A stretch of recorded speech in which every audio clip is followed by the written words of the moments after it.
Well, everybody, it's so awesome to be here right now on our panel of Indigenous Protocol, the Blind Spots of AI. And I was just wondering if anyone minded that I just start in our traditional. I'm Sarah and I am Māori from Aotearoa, New Zealand. And I just like to start our way and Māori way, and then we'll just kick it off. So, tēnā rā tātou katoa, ka nui te mihi ki a koutou, he mihi tuatahi ki te atua, ki Rangarawa, he honore ki a koe. Ki a koe, that, I don't know how to say this properly, the Goethe Institute. Tēnā koutou mō te kaupapa tino nui I tēnei rā, me ngā tōhunga o Ata Ahi Tereria, Angie, Rick, Tyson, and Megan, tēnā koutou katoa. Me the listeners, tēnā koutou, tēnā koutou, tēnā koutou katoa. Just a tiny little mihi. Ko waio, who am I? He Māori no Aotearoa, ko Ngāti Kahurawa, ko Ngāti Hine, ngā puhi oku iwi. Mō te tau te maunga, tau mārere te awa, mō te tau ahau. My name's Sarah, and it's a tiny little welcome to everybody binding us together, us here who are present today, those of us who have been but are with us, those that are coming but are with us, and the spiritual realm. I include my land and my water where I reside, and I acknowledge all of us here that are here today. And thank you so much to the Goethe Institute for this panel and this opportunity to talk. So that's me. Now it's the interesting part, and it's to talk to our panelists, the authors of Out of the Black Box, Land-Based Indigenous Protocols in AI. And they are, I'm sorry, I have to read it just because I like to get the proper names. So it's Professor Angie Abdillah, is a Palawa Trawolwe woman, founder and CEO of Old Ways New, and works with Indigenous knowledges and systems in the design of places, experiences, and deep technologies, and is a member with me of the Global Futures Council on Artificial Intelligence for Humanity, as part of the World Economic Forum, co-founded the Indigenous Protocols and Artificial Intelligence Working Group, IPAI, and is a professor of practice for the UNSW Faculty of Art, Architecture and Design. Welcome to you, Angie. Megan Kelleher belongs to the Barada and Gabbalbara peoples of Central Queensland. She is a PhD candidate with the Digital Ethnography Research Centre and the Centre of Excellence for Automated Design Making in Society, and is one of RMIT's Vice Chancellor's Indigenous Pre-Doctoral Fellows in the School of Media and Communication, and is investigating whether the affordances of blockchain are culturally appropriate for Indigenous governance. Rick Shaw is a, I'm sorry if I mispronounce this, is a Gamilaroi mathematician. And that's it. That's all I got for you, Rick. I'm sorry. And Tyson Yunka Porter is a boy. You don't look much like a boy. Is a boy who belongs to the Applech clan from far north Queensland, author, Indigenous researcher, and the founder of the Indigenous Knowledge Systems Lab, Naikeri Deakin University. Yeah, I'm a Black Benjamin Button. And thank you for the brave attempt at pronunciation of all our place names. And thank you from the bottom of our hearts to all the Maori of Aotearoa. And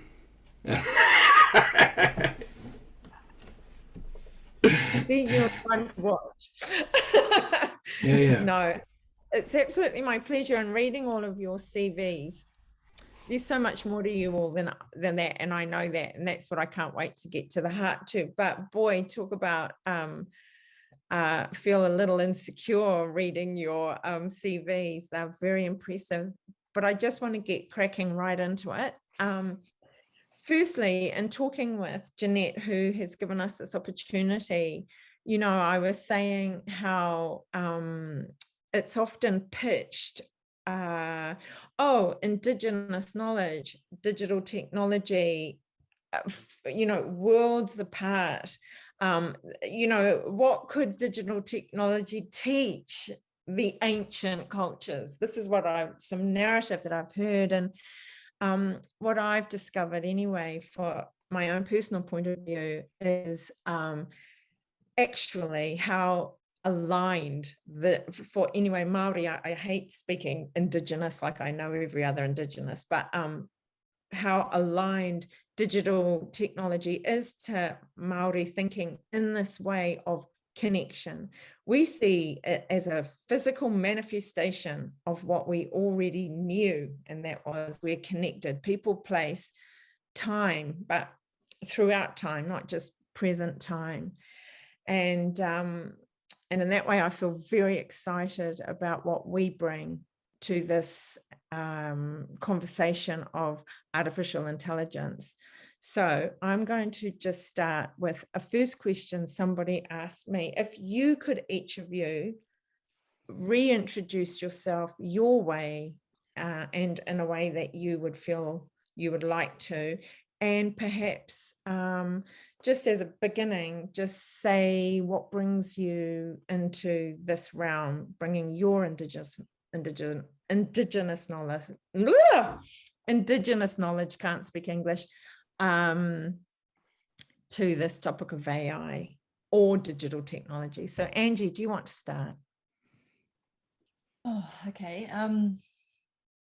Well, I guess going back a number of years ago, having these deep yarns with my uncle about pattern thinking was really when I started to get my head around this deeply complex way of understanding the interrelationship and interconnection of all things. And for me, those yarns that we were having a number of years ago before we started the company was really what got me, I guess, moving beyond the typically Western way of kind of intellectualizing how technology is and can be and should be, to understanding what I think there was an understanding of that, what that intuition really was telling me the whole time, that we have sophisticated knowledge systems that are so incredibly complex and rigorous and foundational and interrelated and connected with us as community. We have this interrelationship with these knowledge systems, whether they be kinship or country, and it was through, I guess, that realization of just how much I didn't know, but how complex these various different systems are, and how incredible those old people were at being able to observe and work with, and I guess it's, you know, that it's a different relational connection, and there's a humility involved in that. That's what really, for me, when I started to drop into that knowing, or that realization of just how much I didn't know, I realized there is so much for us to learn here, and so much for us to learn from our old people about how we can design technologies that have that same respectful and equilibrium and balance with all things. And there's I guess a gentleness. There's a different way that we understand how all those systems exist and how we relate to them. So I guess it was that moment where I realized that there is so much that we can learn and so much that we can do yet to design technologies with this, that have the same sophistication and the capacity for life and for meaningful life to exist within that particular paradigm through ubiquitous technologies. Sorry, that was a very long. No, it was not long. That was that's what I said, is just introduce yourself the way you want and the topic the way you see and how you've come here. Tyson, what about you? Yeah, that wasn't too long, Angie. You had me at ubiquitous, so I got like 2 words. It was awesome. It was very short. Hey, so yeah, I'm here for a laugh mostly, and the sort of sexy juxtaposition between like ancient people doing new stuff. No, not really. It's more like so you see my background here. It's a still from the first ever movie to depict an Aboriginal person in the future. As far as I know, it's the first one I saw anyway. Pitch Black with Vin Diesel, who's awesome, by the way. And yeah, unfortunately, the blackfellow you can see just beside my head on the side where that's not picking up my hand when I try and show it. The other one, he gets eaten by. He's the first one to get eaten by aliens, of course. And you know, I'm just concerned. I don't want us to be the first ones who are eaten.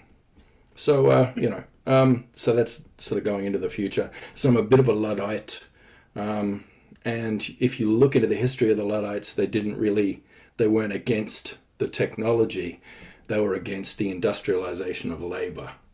And so for me, it's, you know, I'm just feeling a bit worried and a bit cautious about industrialization, the industrial era 2.0, you know, the digital sort of thing, and not its effects just on labor. I mean, that's obvious. Most people will be redundant, but it's going to be the effects on land.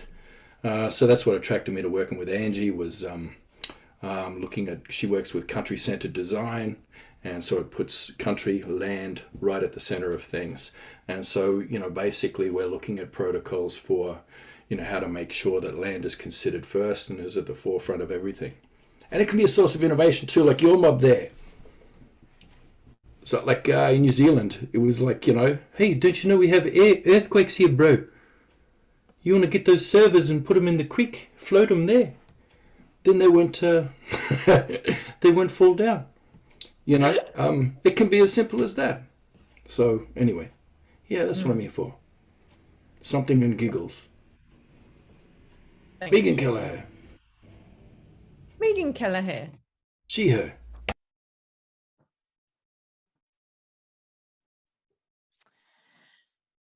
Hey everybody. So why am I here and what brought me here? Well, so my degree in media and communications, during the course of that degree, I, you know, really started to kind of consider, I never really had a, you know, a North Star, I guess, in terms of what am I really doing this for and where am I going, until I started to sort of really think about the relationship between power or Indigenous disempowerment, media, and you know, media ownership, representation, all of those kinds of you know, sort of intertwined you know, ideas and issues. And once I kind of, you know, really sort of set my sights on you know, making my work about, you know, bringing my work back to you know, empowering or re-empowering you know, Aboriginal people, it really made my work meaningful.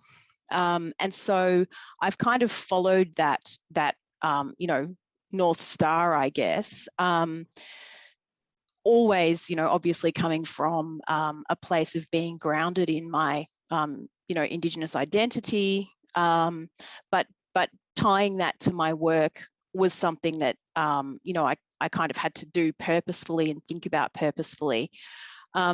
And so, you know, my degree, you know, took me into you know, working in government, and I was sort of working in strategic communications, and starting to kind of, you know, see again the ways that media is used to, you know, I guess, you know, set agendas and all that kind of thing. And starting to really get an understanding of the processes of government, and then also kind of really starting to sort of recognize within myself that working in government wasn't really the path that I wanted to take. I wanted to come back to academia because, you know, I really resonated with the freedom of being able to kind of think, and, you know, think through these issues and speak to them, I guess, you know, through the literature.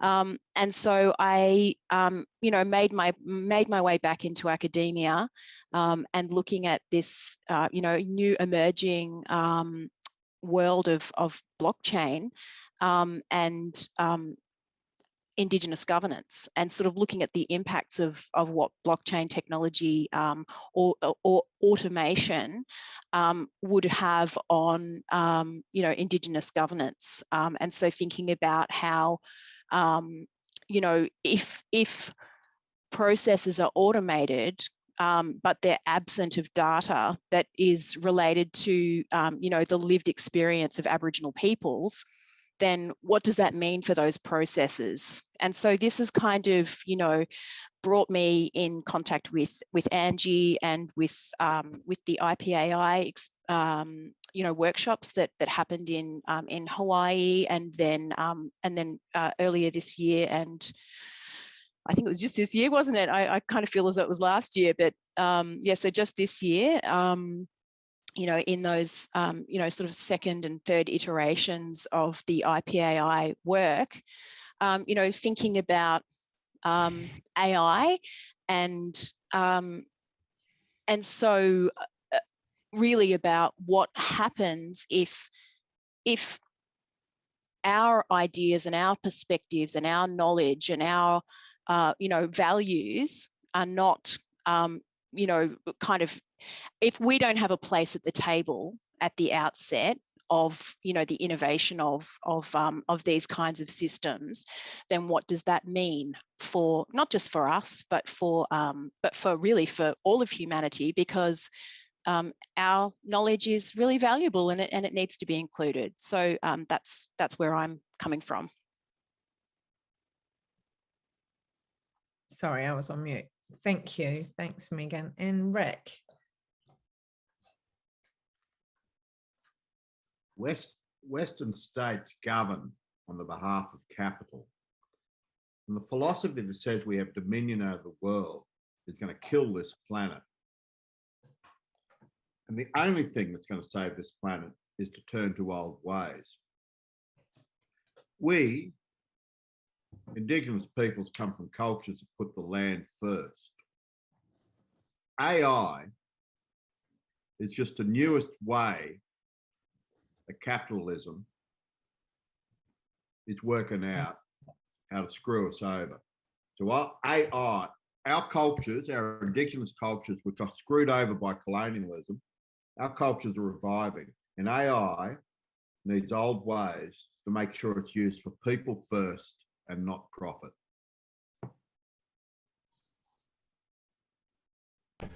Rick is a pure mathematician who works at Deloitte. He works on a lot of predictive modeling stuff and algorithms and such. As a pure mathematician, yeah, he doesn't know how to introduce himself. So I'm just throwing it in there. He suffers from late stage mathematics. So that. Well, just as you've been each sharing, I've just taken notes. I'm still a pen and paper kind of a girl. You know, when you talked, Angie, about connection of all things, I was thinking of the internet of things, you know, same thing. It's, you know, I feel like the Western world's just catching on. I heard from you, Tyson, I think I did, whatever you said reminded me of one of our elders who in 1990 was talking about something completely different, but said Western science and technology might have the know-how, but we have the know-why. And without the know-why, you're rudderless. You just produce things for no reason. You, Megan, talked about colonization. Was that you, or was that Rick?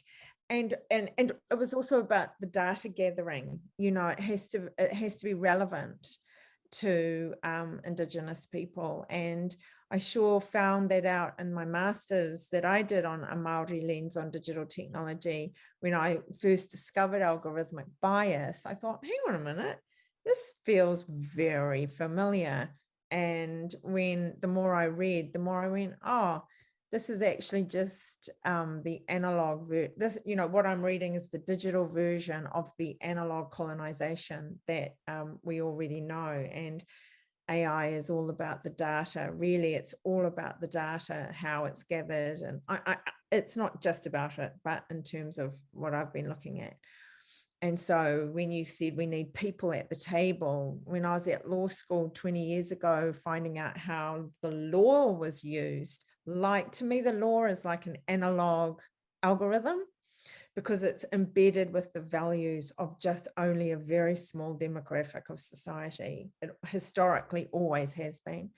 And also it reflects the values that are so different to, I say ours, I'm going to be inclusive and include you, but to ours, and that's what I realized was this Western notion of the individual right to own and amass, as opposed to our value was, if you have the right to belong because you do, therefore that immediately sets up the responsibility that we are each of us responsible then for the collective guardianship, for the distribution, not the accumulation, but the distribution of resources for the collective well-being now and for the future, in recognition of the past. So I keep thinking, if those two things could somehow be reconciled, and then I think, well, if, just as you've shared, while we can embed, if we can embed from creation through to deployment AI, with our, so it's oddity to be bought and sold AI, but another resource for the good of. I mean, how far could we go?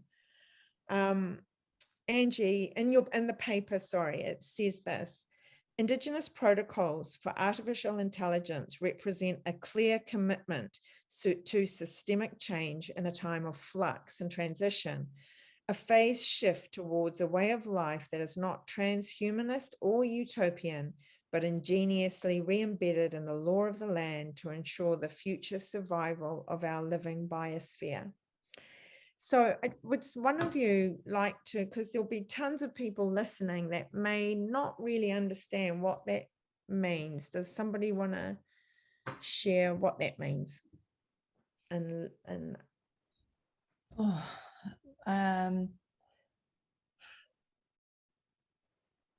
I guess, it really comes back to what you've said just earlier, Sarah, that I think that really resonated with me. You mentioned this a number of weeks ago when we were yarning online, and we were talking about, as you just did now, about the differences between distribution and accumulation. And it really,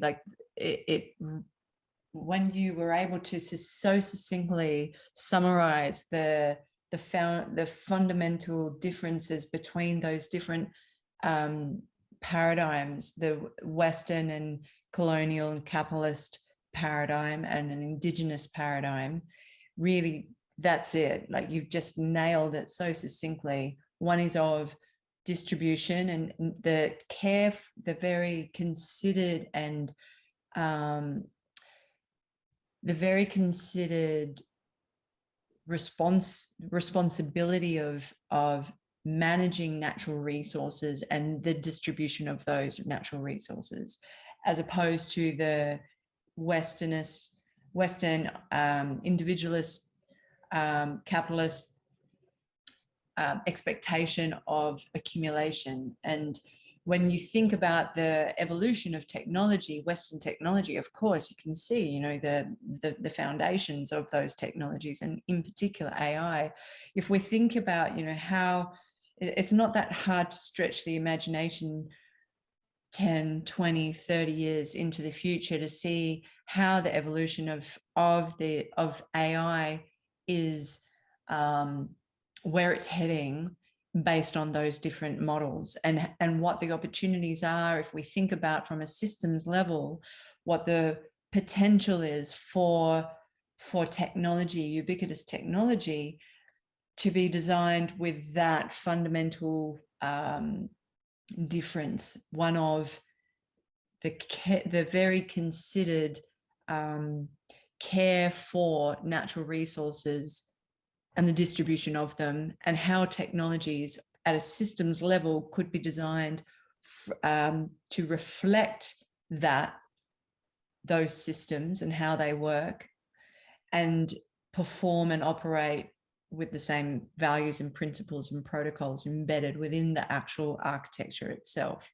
So I think really we've all got, you know, quite uniquely different perspectives and voices, and I mean, there's a lot of alignment through with us four, but from my perspective, it so much comes back to what Megan said earlier as well, about who sits at the table, the cultural capacity of those people who are sitting at the table.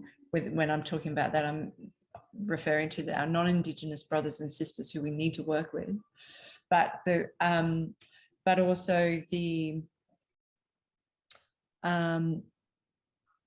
methodologies, you know, the process, like how are we embedding those protocols in the methodological processes of software engineering principles and practices, so that our cultural values are really embedded within the actual systems design itself. That's when I think we can start to see different types of AIs coming into reality and actually producing very different outcomes.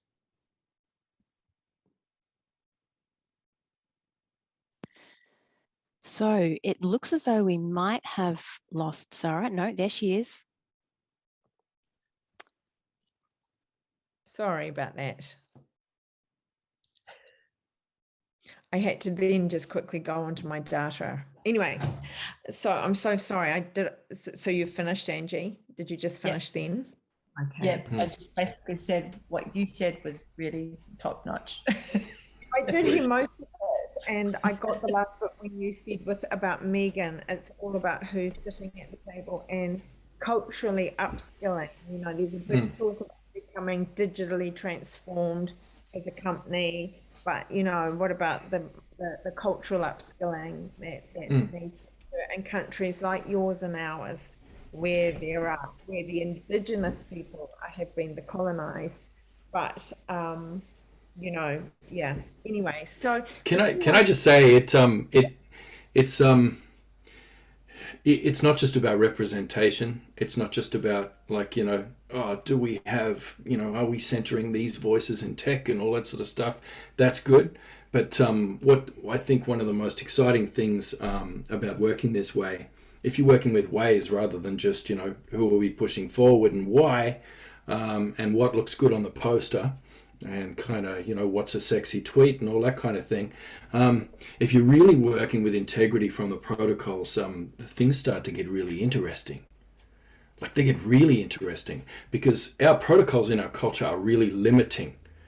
Like, they're really, you know, all our obligations in the protocols are usually about limiting the things that you can do. As you know, from your culture as well, you know, the protocols aren't just there to, you know, it's not just free, you can do what you want. Protocols are actually like little firewalls and stuff that prevent you from overstepping. And this makes things hard. You're working in the tech space where everything's got to be quick. We need to, like, incrementally increase efficiency this much, and then that'll take off and all that sort of thing. And it's tricky for us. So basically, we're trying to join the race, but carrying a 20-pound lead ball with us as well at the same time. But it's really interesting because once we get in there, once you're limited, it sort of forces you to see things that other people aren't going to see. So I've been working on it, like theoretically, I've been working on a chatbot, but it's not a chatbot. The idea is, I know there's a joke of, like, as an Aboriginal person, you always feel like Black Siri, like everybody, whatever anybody, like, oh, that's an Aboriginal person, I'm going to ask them all the questions, like they'll know everything about Aboriginal culture. So we thought, oh, how would you make Black Siri? And so we're trying to make this chatbot.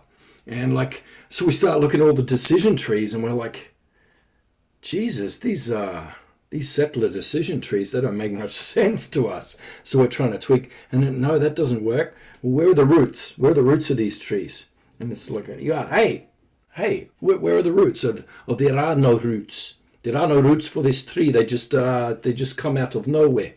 And so we can't really make the decision trees work. And so then, is there any other option?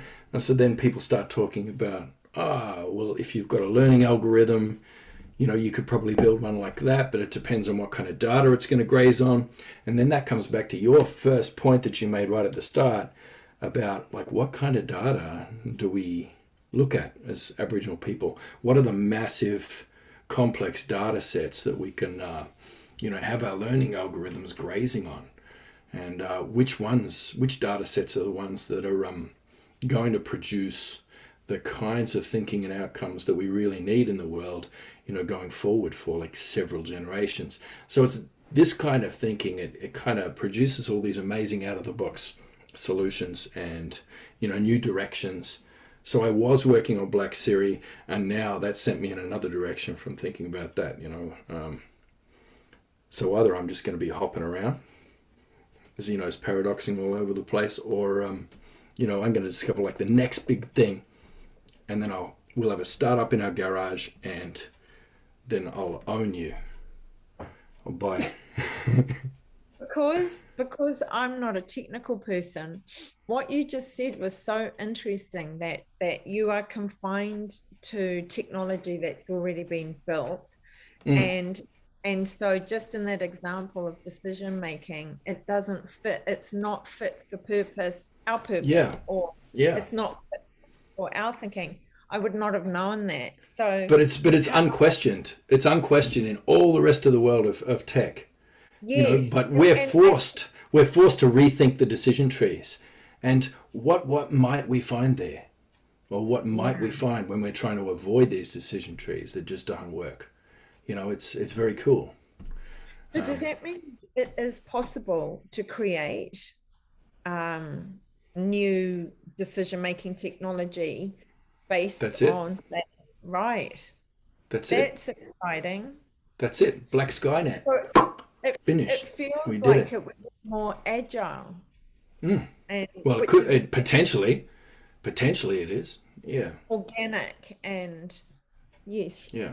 I mean, it's kind of, when we think about those, what I think we're always trying to do is, and I say we as in, us mob here, I think we're always looking to the past, like what examples do we know worked in the past.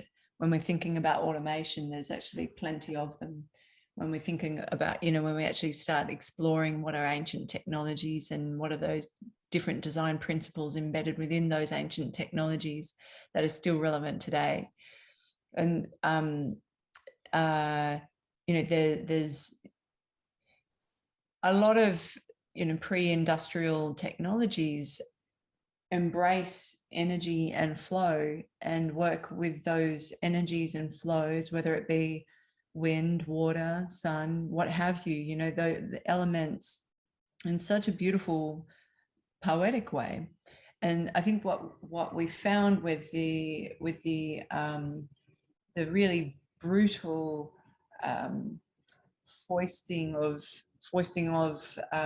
industrialization and various different technologies was a of course, a complete rupture to many different societies, but we also lost a hell of a lot of various different types of technologies that were evolving from a fundamentally different foundation, and that was working with energy, with country and with energy. And so, you know, there's the lesson. You know, what have we gained? Yes, of course, the Industrial Revolution has been incredibly important, but for who and for what purpose? Of course, you know, when you trace it back and you look at where we're at right now, like, I wonder what it could have been if we embraced energy flow like we can now. And, like, you know, with Tyson's example of the decision-making tree, there's a perfect example and a really beautiful analogy of a conceptually different way of understanding how technology can evolve. If we're thinking about the centering of country, but also the working with those incredibly sophisticated systems of knowledges and energy flows that exist all around us. I loved what you talk about when you talk about country-centered design, as opposed to this whole user-centric, and how, yes, it places humanity at the center of everything, not our beautiful environment and our planet that we couldn't live without. I find that, so every time each of you are speaking, I think, gosh, there are so many ways that Indigenous knowledge really has an opportunity to, well, I just feel like, as you said, we're in a state of flux. If COVID hasn't told us that, emerging digital technology was already doing that. If that wasn't doing it, our environmental collapse, well, I don't want to say collapse, our environmental challenges have been doing this. And I feel like there's never been a better time for new answers at this decision-making table, wherever that is. And it's, you know, so when you wrote your paper, all of you speak about it, what were you hoping to get out of it? What did you want people who read it to go away understanding?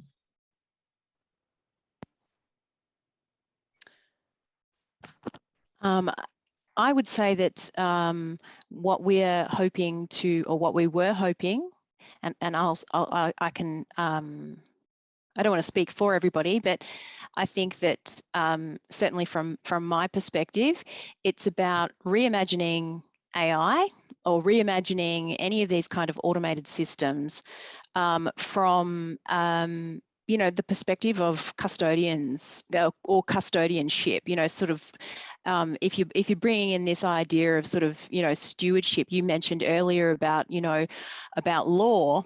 And if you think about, you know, coming from a perspective where instead of, you know, having an idea of ownership or ownership versus belonging.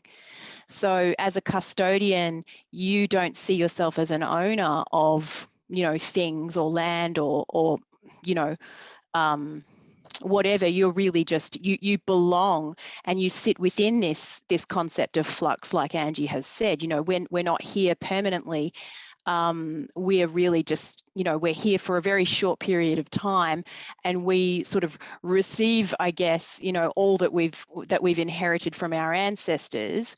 And not just our ancestors, but, you know, the land and all of, you know, all things within, you know, the ecologies that we're a part of. And we, you know, as a custodial species, have a responsibility to, you know, to sort of pass on, you know, the, I guess, the world and all that we are part of to those who follow. And so it's really about kind of thinking about AI from that perspective. And so, you know, rather than kind of coming from, if you are coming from a excuse me, perspective of where all things belong to everybody, like you said earlier, distribution, as opposed to accumulation.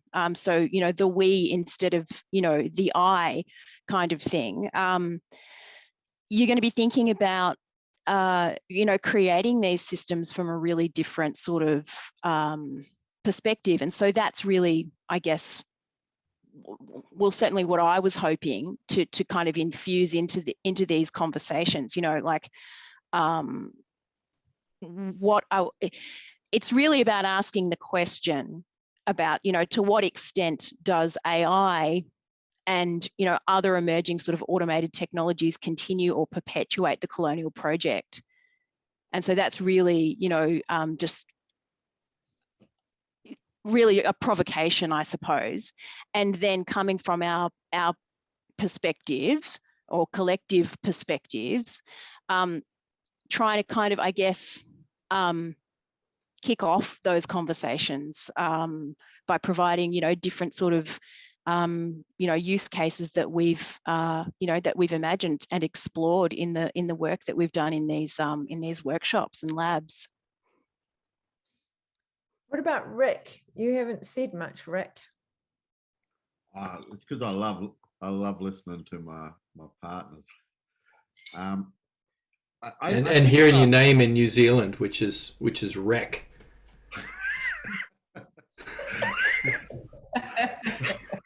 You're a wreck, Rick. But I think it's for me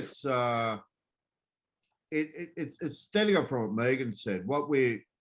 I think if you look at Indigenous cultures all around the world, we are now reviving, and we believe the world is as it should be, in the sense that we accept what's happened, and we want now, and we feel that it is now that the Western capitalist system needs to start listening to us, because we know how to live in harmony with the world.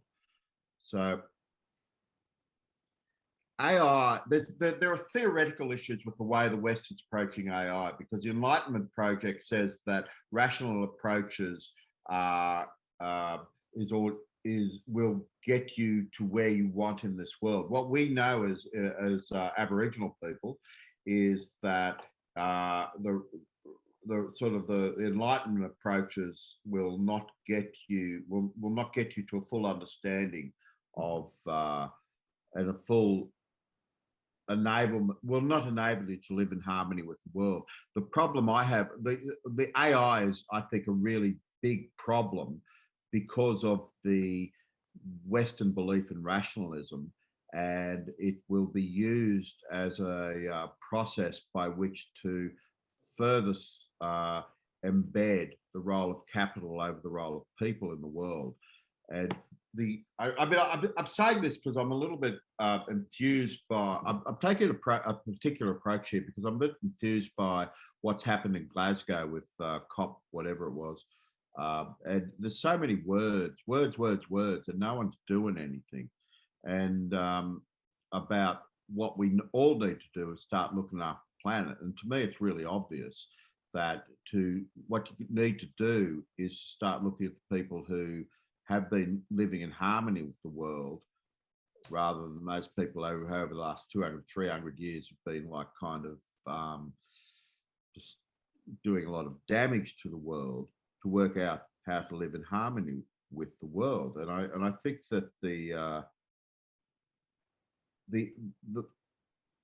AI, the opportunity for AI to do good if it is embedded in Indigenous protocols is amazing. The fear that it will be used for profit, not people, is, as Megan said, it's just a continuation of the colonial project.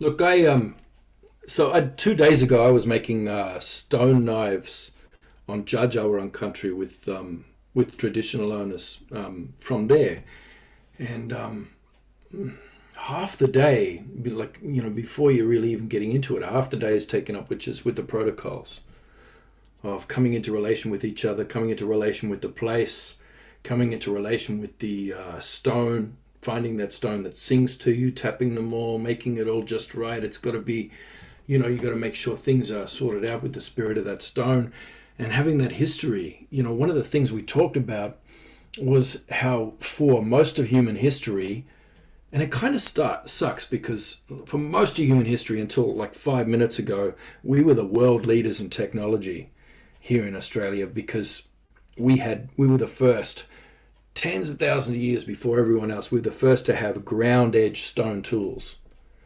You know, so everybody else is still like, you know, we're like, you know, so we go and have a look, other countries see their thing, and it's like, oh, what are you doing there, bruz? You still napping with, you know, deer antler there on some flint, are you? You know, it's like, oh, yes, this is how we do it. And then you might show them that ground edge stone, and they'll be like, you know, where did that come from? Did it fall from the sky? Did it come from the gods? Like, you can imagine this interaction where people are just like, oh, that's amazing technology, you know, forever. So, you know, we're sitting around the fire having a laugh, you know, grinding up. It's like, how did you make that? Yeah, you just rub it on another stone, bruz. And that was for most of human history. We're the world leaders in technology. Angie always talks about like Spinifex resin as the world's first polymer, you know, all these sorts of things. So we led technology for most of human history, and the last 5 minutes, suddenly everyone's got Zoom meetings, you know. But the thing is, we had that system of technology whereby we had those protocols in place to ensure that we weren't damaging things, or we're managing the landscape to make sure that things are shifting along as the climate shifts, and that we're taking care of many generations of descendants into the future. And that's what those protocols are for. So it's a kind of slower tech, but it lasts longer and builds more sustainably and is more advanced into the long run, you know. So those protocols are handy, you know, if you want to just sort of get out of the rat race of tech that's just sort of incrementally improving on the original thing, which was kind of clunky. You know, like having your CPU over there and your, I don't know, your memory, whatever over there, and not thinking about how to bring those together over some deep time to make more efficient machines or anything like that. And, you know, sending African kids down into the ground to dig up your rare earth metals while other African kids are shooting at them, you know, because that's what you've had to do to install a puppet government and completely destabilize the country, and so that you can keep getting those metals out of there and then shipping them over here, and then you know, processing those metals and producing radioactive waste from that processing activity, and then dumping it there in that country and destroying that, and then bringing it back and having a little Zoom meeting with tens of participants we've got in here. You know, it's we'd probably take it a bit slower, you know, in our Stone Age culture. You know, just from that little story of, you know, a couple of days ago, what I was doing on Dja Dja Wurrung country. You know, we still got all the knives made, you know, but at the end of the day, we have knives that, you know, we'll hand down to our grandchildren. They'll keep going, you know, whereas your really fast flint napping ones, they only last like 2 weeks, and then you got to make another one. It's like, slow down, flint nappers. Grind your stone, grind it good, get good stone, make it last. Your grandkids will be using that knife. So just take a minute.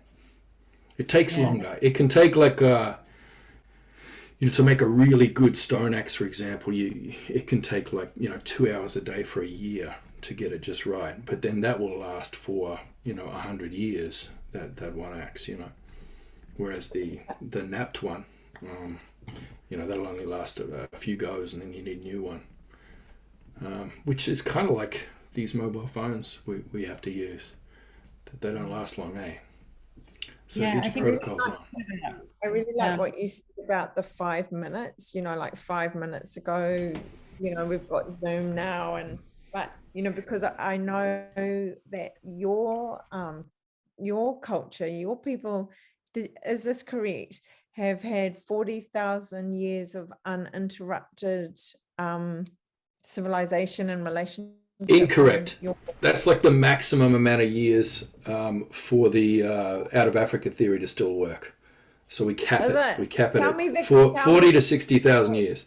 There's things like the Genmian monolith, you know, with ochre designs on it that are 100,000 years old, and we know it's older than that. So, you know, it's just that the out of Africa theory can't work with the older finds, so we cap it at 40 to 60. Yeah. Right. So otherwise, then the humans didn't come from Africa then, and We actually think perfect themselves in Europe. So, yeah. I like the idea, though, that Rick was saying of why wouldn't you go to the people that have managed to sustain life and culture? Why wouldn't you go to them and ask, hey, how have you done it? Well, I think it really sort of begs the question then about, you know, what are the problems that AI is solving? Like what are the, you know, what is it a solution for? And, you know, if we sort of keep that in mind, then, you know, we might kind of perhaps consider that, you know, the problems of mankind sort of have, you know, if you look over deep time, they sort of haven't really, you know, they're fairly sort of, have they really changed so much? And I think it's really just, you know, since we've had the introduction of, you know, capitalism and industrialization and, you know, these kind of innovations and these ideologies that have introduced new problems and, you know, sort of scaling trust, for example, you know, because of globalization and, you know, rather than sort of keeping to what traditionally would have been, you know, very local, you know, land-based and place-based, you know, ways of living. I think these new technologies are really sort of embedded, or the problems that these new technologies are attempting to solve are really embedded or coming from or tied up with, I think is probably the, you know, is a better way of putting it, tied up with new problems that have emerged because of, you know, scaling and, you know, trying to kind of, you know, we have issues of trust and we have issues of, you know, there's this, I don't know, I mean, I just kind of feel as though the problems that AI is solving, are they new problems? Or I don't know, I think I might just throw to someone else there, because I don't really know how to kind of follow up on that. I think there's an incredibly important role for AI to solve, as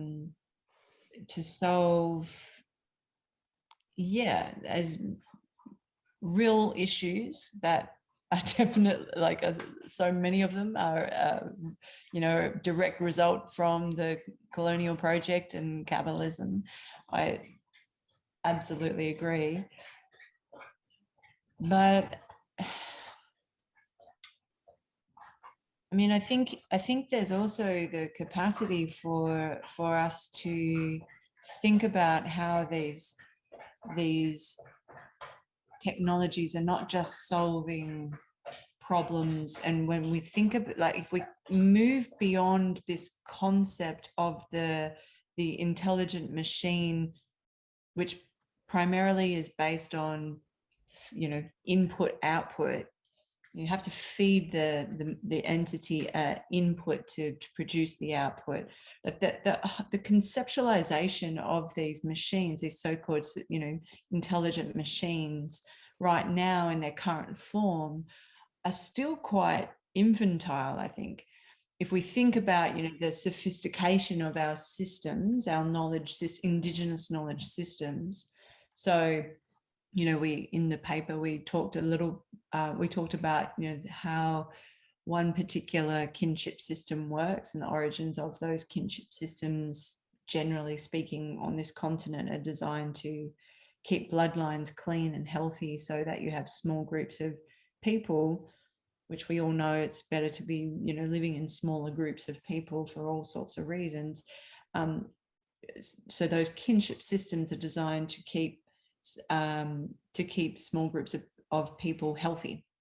So when we think about the other various different knowledge systems, whether they be land-based or kin-based, they're incredibly, they've evolved over millennia, and these systems are rigorous, and they're interrelated and interconnected, and they all work as one. There's not, in the kinship system itself, it's not just about humans and who you can marry and who you can't. There's all sorts of other different interrelational connections, plant and animal, and it's all, of course, tied to country and the seasonality and the different ebbs and flows that happen through time, and the different ways in which the natural resources are providing for.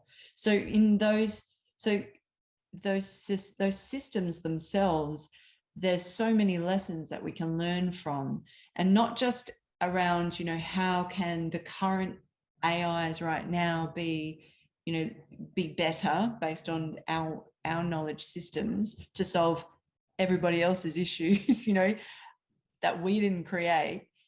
But what I think is possible is for us to actually look at the systems design themselves of these knowledge systems, these incredibly sophisticated knowledge systems, for us to then conceptualize what is the future of our AI, Indigenous AI, if we base AIs on these systems, to start reckoning with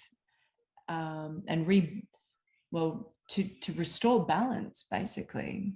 When we go back to that amazing, beautiful elder who we spoke to at the beginning of the incubator, Auntie Irene Watson, who talked about, the differences between law, Western law and Indigenous law, and how, you could spend your lifetime decolonizing or indigenizing yourself, technology, where you live, what have you, or you could actually just be in your own culture and in your own law.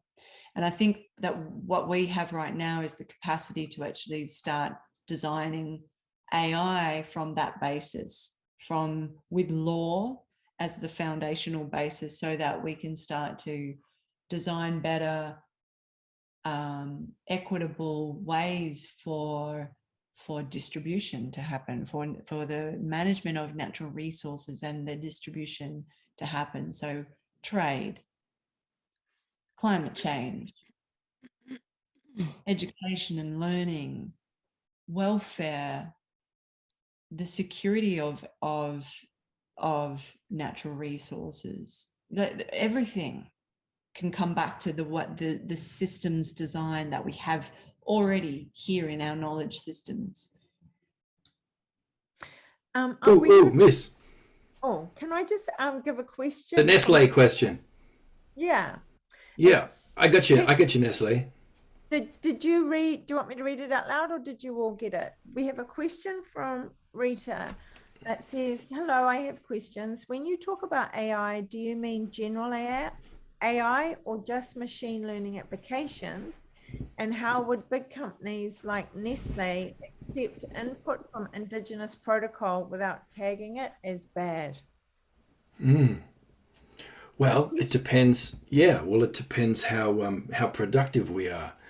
Like if you're Nestle and you're looking to, I don't know, like get a whole heap of Indigenous women in a third world country into cycles of dependency on your formula, like, we can help, because we're inside, we're on the ground, like we know how people think. We can automate your whole system for making sure your milk runs dry before you leave the hospital, and that you're stuck in this cycle of dependence, and then that you have to use dirty water to keep mixing up the formula, and then your child gets in a cycle then of malnutrition and disease, and that then gets them back going for more and more because they're voiding so much of the nutrition that they need even more formula.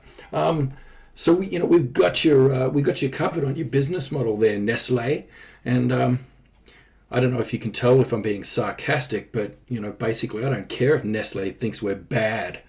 We probably don't want Nestle's business. Is that right, Angie? How does that sound? How about you have some indigenous AIs that are finding ways to make sure there's abundance and regenerative capacity in a community and in a landscape that will make sure that you have increasing profits forever instead of a brief spike over a few decades before you have to move on to the next country and then eventually run out of countries and then everybody hates you. So we do need bad AI. Andras Kaselafwe. Whoever is judging what is good and what is bad, because I'm I reading think in the comments. everything that you have all spoken about is basically that even though we're talking about AI, we're talking about human issues, the human and the planet issues. And when I did my master's, my great big revelationary finding was this, that here in Aotearoa, New Zealand, the big finding is that there's still a huge gap between Maori and non-Maori in New Zealand, and that there's a fearful on the one hand, non-Indigenous people knowing how to approach us, mistrust on the other. So we talk about technology, but technology will only amplify, to me, what's going on in the analog, and it's a human affair and a relation, because for us as Maori, and I'm sure it's similar, we start off with we're connected. I'm connected to people, place, and throughout time, and it's because of that, then it's how do I maintain relationship. So one of our elders says the number one ethic, if you want to use a word like ethics, the number one ethic is how do I maintain and make flourish those relationships, people and planet. And then from there become these, because you've actually taught me the word protocol in the way you mean. I wouldn't have known that, but I like the use of that. So now I'm just stealing your word, but we then have protocols. All our protocols are dependent on that one ethic, and that is that our relationships to people and planet today going forward is all the protocols line up just for that one thing, that one ethic. So there is so much of humanity that needs to be, if we're going to get good AI or good, or Yes. a responsible AI or digital technology for good, or all those words, it's us that need to be good, whatever good is, and we'll all have a difference of opinion about what good is.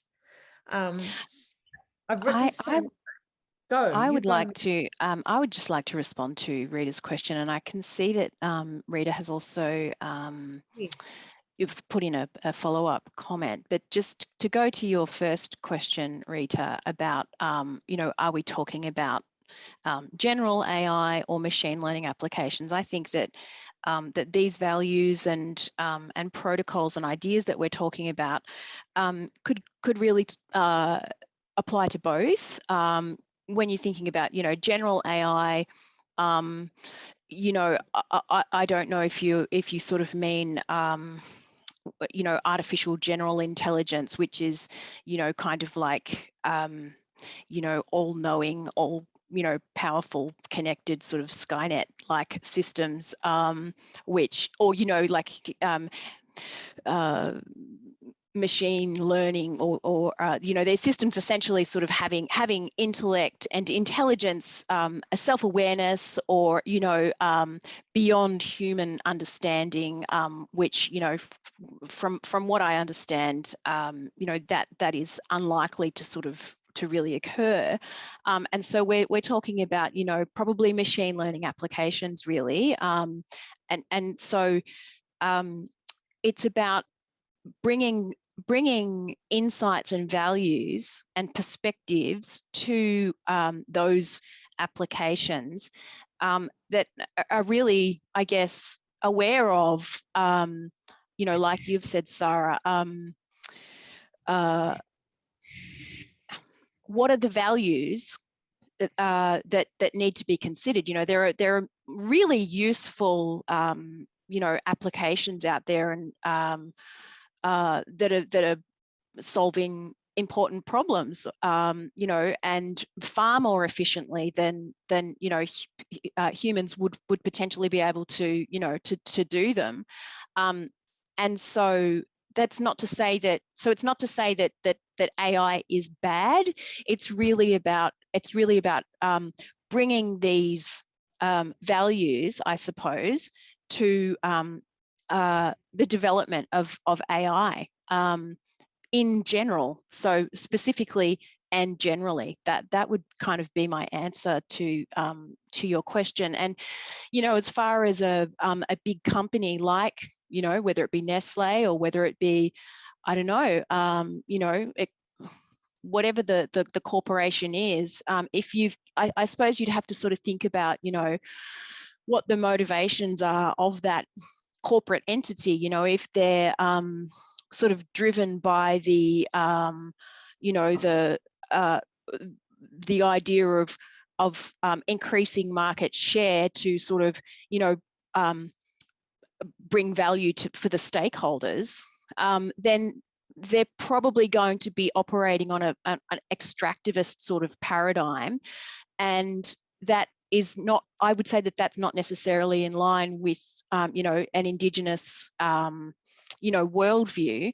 And so if you were, you know, it really has to, you kind of have to get to the core of, you know, maybe you'd need to sort of influence the corporation overall, rather than just kind of targeting the specific machine learning application, or, you know, whatever AI application that you know, one sort of unit within that corporate entity, you know, might be sort of working on at the time. You know, we're talking really about values kind of being, you know, driven into and across, and, you know, trying to get to the core of what's driving, you know, what's driving your work in general, really.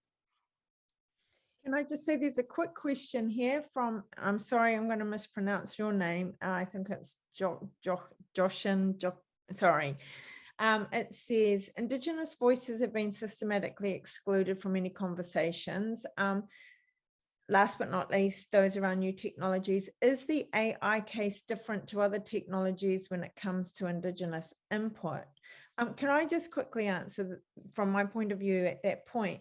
Yes, I think that, like, from my perspective anyway, is it's the creation of the why and the problem that doesn't just need Indigenous input. For me, I personally feel we need all eyes now, all hands on the wheel, all eyes on at every stage of decision making, from creation to deployment, because our digital technology is affecting everyone globally at all times. So there's not one person that has the answer, but all of us need to be there, from the creation of, I think I've got a new product, or I see a need, or I think there's a problem, because many people need to look at that to even decide if they're good ideas, let alone then determine what technology they might use, to how they gather data, who's determining the questions, who are the subjects,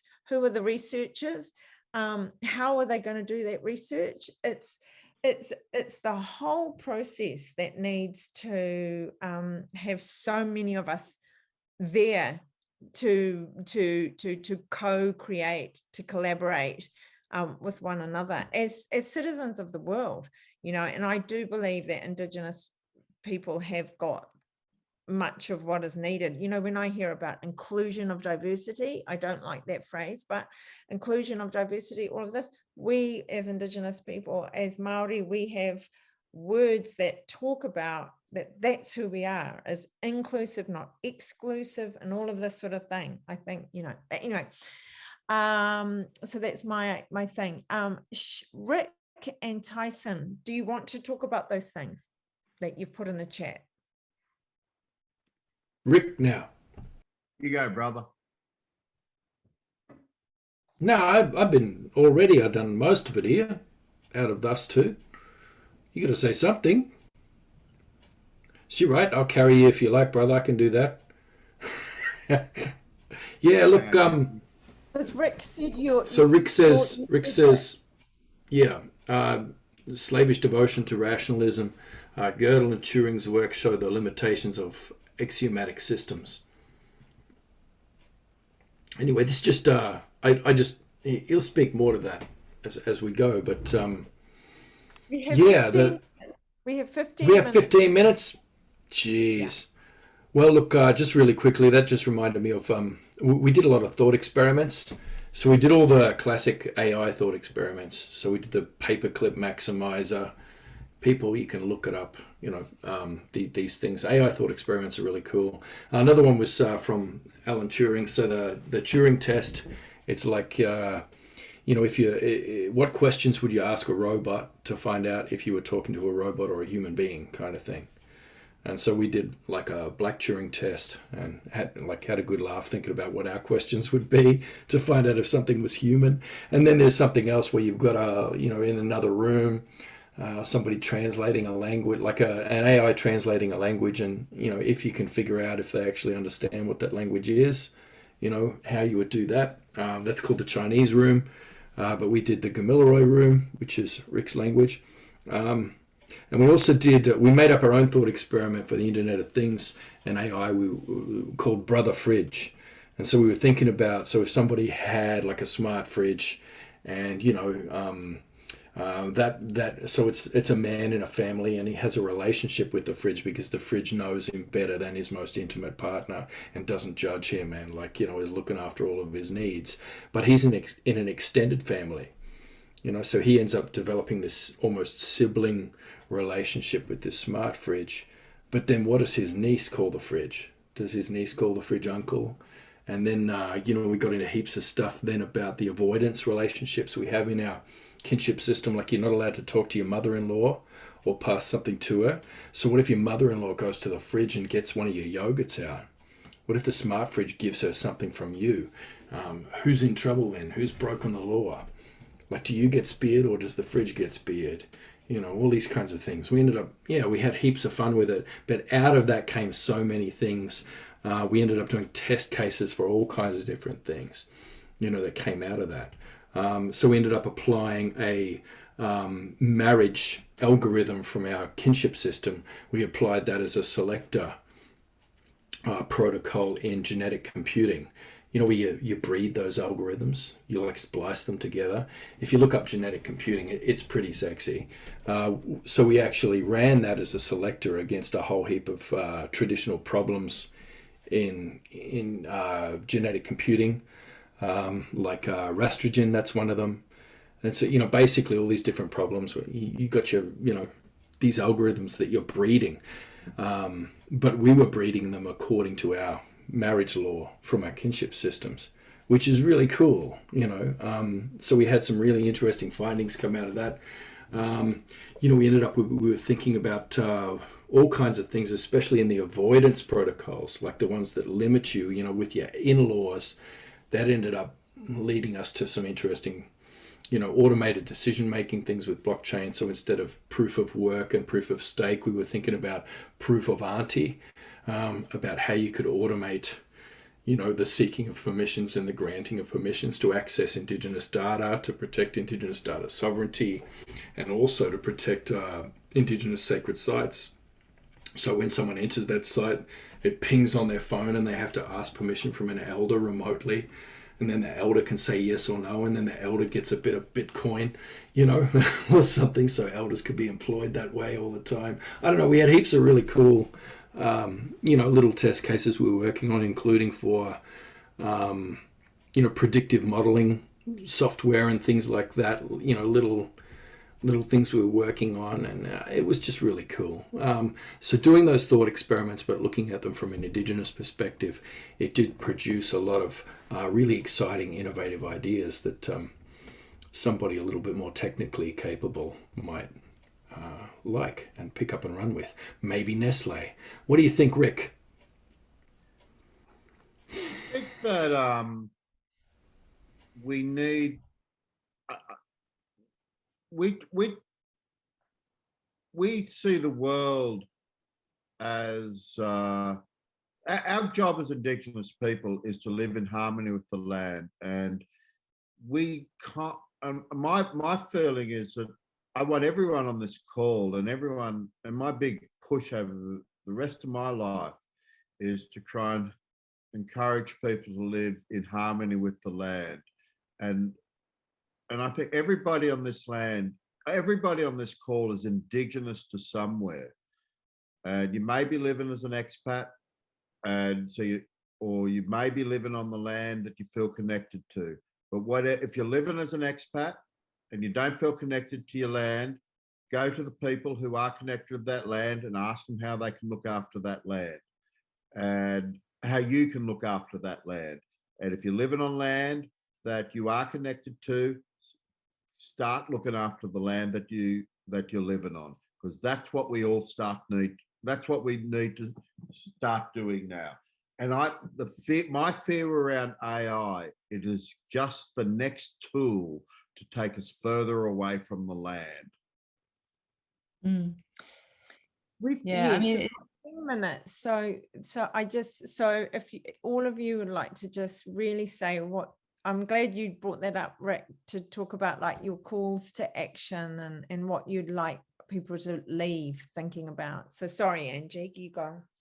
no, that's cool. I mean, I guess just, yeah, sparking off that, and yeah, I guess my last comments would be around, you know, this conversation that we're hearing a lot of late around, you know, regulation. And I think from an Indigenous perspective, we understand regulation from a very different perspective. We you know, our societies have evolved from have a very different governance structures and systems in place. And when we talk about Indigenous protocols, what we're really talking about is an extension of governance.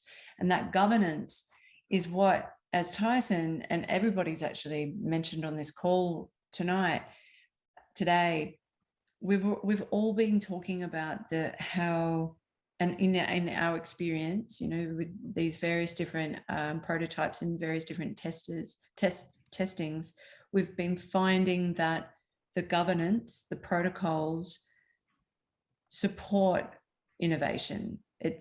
So yes, I think there's a question around, you know, who's doing the regulating. That's an important conversation that we all need to have. Clearly, the private sector, I don't think have capacity to self-regulate. But I also don't know if nation states also have the capacity or the trust to regulate either in regards to AI.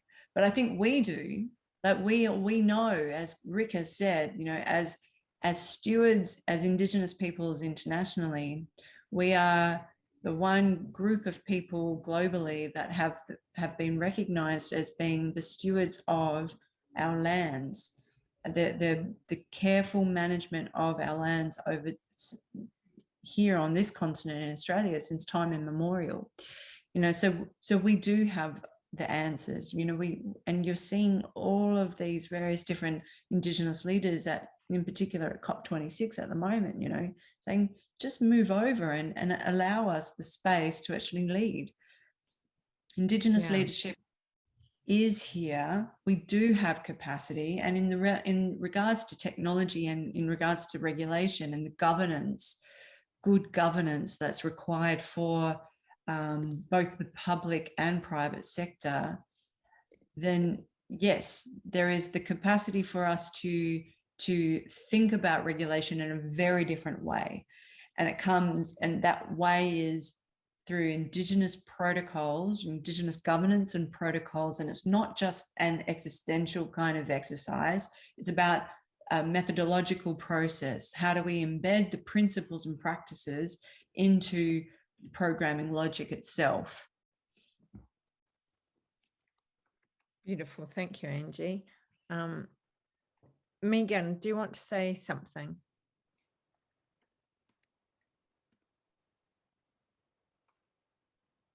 I think, yeah, you know, it does come back to, you know, I can see that there are a couple of questions or, you know, comments in the chat, you know, talking about, you know, are we talking about particular AI applications?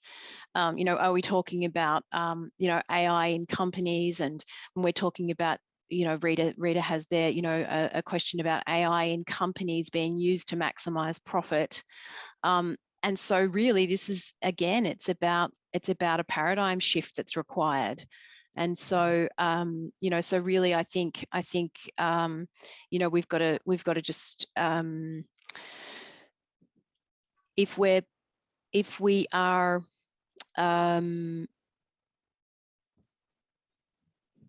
if we're coming from, if we're designing systems that are, you know, supporting and enhancing our roles as custodians and as a custodial species, if we're designing AI systems, and that might be machine learning or AGI or whatever kind of, you know, instantiation of AI that could be, you know, referred to, if we're, you know, bringing I suppose a philosophy that is about,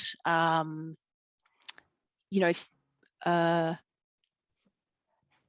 it's not just about inclusion. It's not just about representation. It's not just about, you know, a host of buzzwords that are always kind of tied up with, you know, any kind of conversation about, you know, Indigenous values or Indigenous empowerment or, you know, that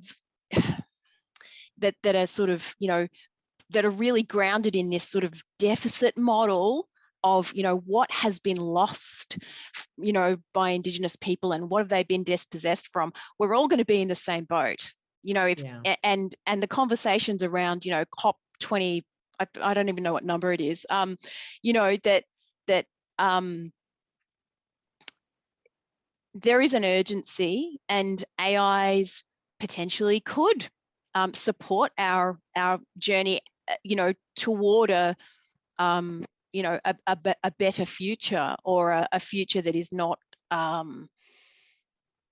you know, heading towards environmental collapse. But it's really about the approach. It's really, you know, it's really about bringing values that are not just about, you know, extraction. That really is just, I suppose, the fundamental thing that we're arguing here. You know, it's not about saying no, all AI is bad. It's about saying, what if AI was created from, you know, from this perspective, or, you know, if these values were embedded in the design of these systems. And so it's really just kind of about understanding and listening to Indigenous peoples, finding out what's important, what are your values, and I think then, you know, we could see some really different technologies emerging. Thank you for that, Megan. And sorry, Tyson, we have a couple more minutes. I don't know what's going to happen at the end of the couple of minutes, whether we just get cut off, but would you like to wrap it up? Well, you know, Rick's always talking about what is intelligence? He says algorithms are just like a process that expresses an opinion, like in a void, and we tried to get around, I don't know. So, with our experiments in the evolutionary computing, it was like, we're making all these little algorithm babies and they're jumping around and they're grazing in the data and they're like, oh, this is data, we're having fun. And, we tried to, give them something that resembled some kind of landscape. Because most people create these AIs and they're just floating in a void. But we were saying, well, nothing can have intelligence until it has a context, until it has a topography. You need land in order to be embodied and to know where you are. So we experimented with creating statistical landscapes, etc., with these, so that the different clan groups could be drawn from different things, and then you could have this thing in evolutionary computing called speciation, and so there'd be variety between the different groups that you were breeding, all that kind of thing. But in the end, if you've got no land, you've got no intelligence. And what is intelligence in our way? You look at all of the language words in Aboriginal languages for intelligence, and they're all connected to listening and to the ear. But our definition of listening itself is different, because you're not just hearing. It's not just auditory. You're taking in knowledge. You're embodying the other person's position through story, and through real haptic cognition and haptic connection, within the landscape where you're truly connected. And so AGI, artificial general intelligence, that couldn't happen until a machine is not just receiving inputs of data from us, but actually hearing us. When that machine can hear us and can actually hear the messages also coming from the land, then there can't be artificial general intelligence. So we figure first we need to teach the people who are doing the coding how to hear before they can but what an amazing thing to bring. Just looking at what listening is and what cognition is from an Aboriginal perspective, and then thinking, how could I change my algorithms to do that? And we talked to Ben Goertzel, who's the guy who invented the term AGI, artificial general intelligence, and so we had some good yarns with him, and he went away from that going, ooh, Indigenous contextual logic, Indigenous contextual reasoning. And he started to change his algorithms. This was after he did Sophia the robot, but he started to change his algorithms to get context in there for his artificial general intelligence. So, we're bringing more than just, the land is important, look after the land. That's huge, but everybody says that. We're kind of bringing, as Indigenous people, a lot more to the table than that. We're bringing thinking that's out of the box, that's out of the black box.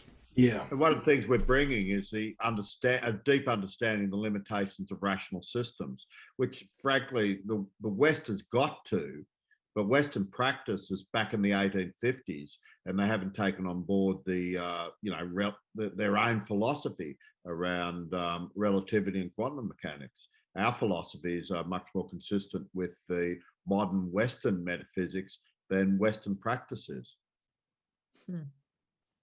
Now he starts. Now the time's up. Yeah, the time is up, and I was worried how I would do an hour and a half, because I thought it was 45 minutes, and I shouldn't have. Thank you all so much for your insights, your time, but the time that you spend pouring that into articles and all your work.